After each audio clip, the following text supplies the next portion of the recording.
Good evening. Ira Epstein of Linn & Associates with your metals market update, and this is for your wrap-up for Tuesday, and this is the 20th of October, 2020, just getting on to 5:50 p.m. Central Time.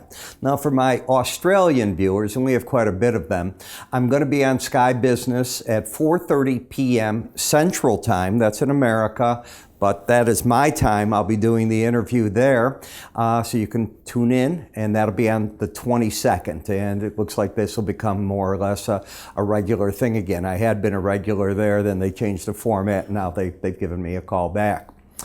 All right, where are we in all this? Well, your guess is as good as anybody else's. Let me tell you what you're dealing with. Are we going to have a COVID relief package or not? And we are just waiting to see, does it or doesn't it happen? It was supposed to be a drop dead day today. I had written this morning that I thought that President Trump would throw in everything he has to make a deal. That doesn't mean he's going to be able to convince the Republicans in the Senate to do it, all of them, but will they be able to get enough Democratic votes and maybe make that up? I don't know the politics of it, but the market is looking at this, trying to figure out what to do. What I am bothered with is that the Russell lost its embedded reading. That isn't a good number to see. In the Gold had a very good day today. You're going to see a reversal day to the upside, looking pretty for the first time in a while. The dollar cracked the 9,300 level, but it didn't find a lot of stops under that number, and you're pretty stable in most of the currencies. So when we take a look at what gold is doing, first thing you look for on a weekly chart of closes is I look at this 18-week moving average. And as the market came down, you bumped, and now you haven't tested it again, but you might at a higher level. So we've come up in the market, maybe about $45 from there, coming back to this 1900 level. But the question is, does the market get a bid?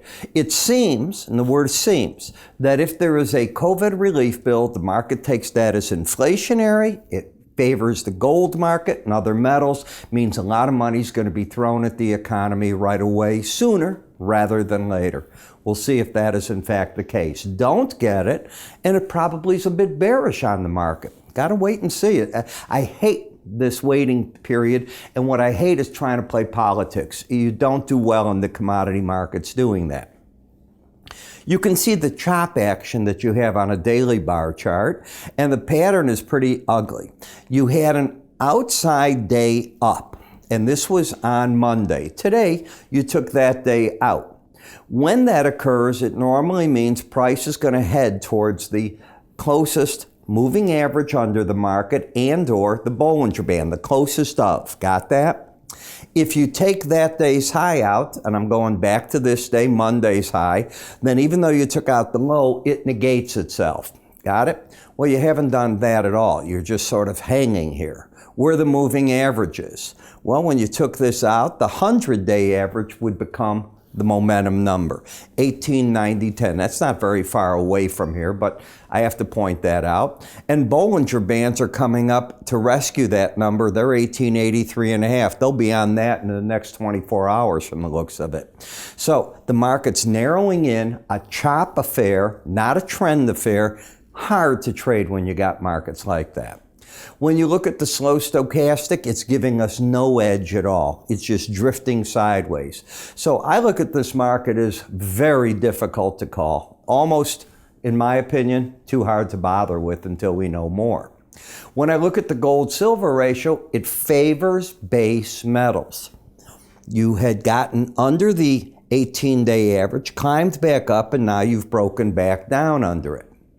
When we look at silver, we don't have the same pattern as the gold. We have a clear higher low. We had higher highs, but with the current action, you stalled that out. With today's action, and I'm going to take off tonight's trade, you now have lower highs with the legacy of higher lows. Again, I'm caught in the middle of no man's land, and I can see where the Bollinger Bands, the black dashed lines here, they're just sort of picking up towards the market. Notice how the lower Bollinger Band just got over the 100-day average at 23.31. Resistance, 25.32. In terms of momentum, slightly up, not enough to write about.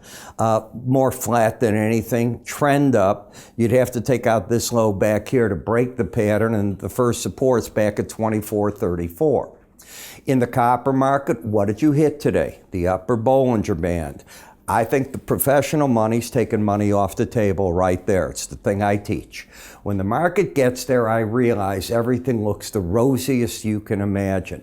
But that rosiness often falls back, and the market has a habit of disappointing the market. I think the pros are taking money off the table. You have an embedded reading. That is very bullish. So while I think they're taking money off the table there, give the market a good break, and I think you'll see them show up and be buying the market. Until you lose the embedded reading, I remain fully committed to the bear camp, but I don't talk out of both sides of my mouth. I do think the pros are lightening up their position there. I didn't say fully getting out. You're embedded. They don't have to fully get out till that's lost. We then get to the platinum market. Now, if we go back a day here, look at the range, 880.90 to 852.80 yesterday. Now we see that we took out the low, took out the high, and closed higher. We had something unique. We have an outside day down, made a lower low, came right back and took out that high. So the one that's in play is the outside day up. The market also closed under the 18-day average. It's a son of a gun trade. It's too hard. I can't even tell you where the real swing line is. I need to get through tomorrow on it. What I had told my subscribers this morning was this is a hard market. Now, if you clear this high, the market takes off, but you have divergence because you're pointing down in the slow stochastic. If you took out the low back here, you break down into a bearishness. It broke out to the upside, and look for the resistance at the upper Bollinger Band. You didn't get the market going crazy here in momentum, but it did come back, and that's all that's necessary. So I say the bulls grabbed control of the Palladium market. 23.42.70 is the number they don't want to see taken out. Upper target, first challenge of the Bollinger Band. Remember, you hit it back here, you fell back. That's why I'm a little concerned on the copper market too. And by the way, all these metals that are getting this bid, you do realize if there's no relief bill that's signed now, the market will at first react to no signing of that. I would estimate that would be a bearish reaction. And then the market will rethink it in a few days, say, well, the election's in front of us. What's the difference? They're going to do one at the beginning of the year. There'll be a lot of pain for the people that don't get anything from that, and that is a crime. On the other hand, I can't change what it is. I can just tell you what I'm seeing. As for the dollar index, we'll see what it does if it can challenge the first Bollinger Band. It hasn't hit that since back at the very beginning of September, as you can see. And again, that's where I'm expecting the pros to take money off the table. Why not? Each time you've hit it in the past, you've gotten a bounce from there. Where you didn't is back here when you began at a much higher level near the 100 coming down. Are we fairly valued right now becomes a big question for those traders. We're going to discuss this and a heck of a lot more at the Linn and Associates. We've been writing about it all day. We're writing about the grains. If you're a grain trader, what's going on with the basis levels right now? Pretty interesting story there. Metal traders, you've got to be worried about what happens or doesn't happen with the COVID relief bill.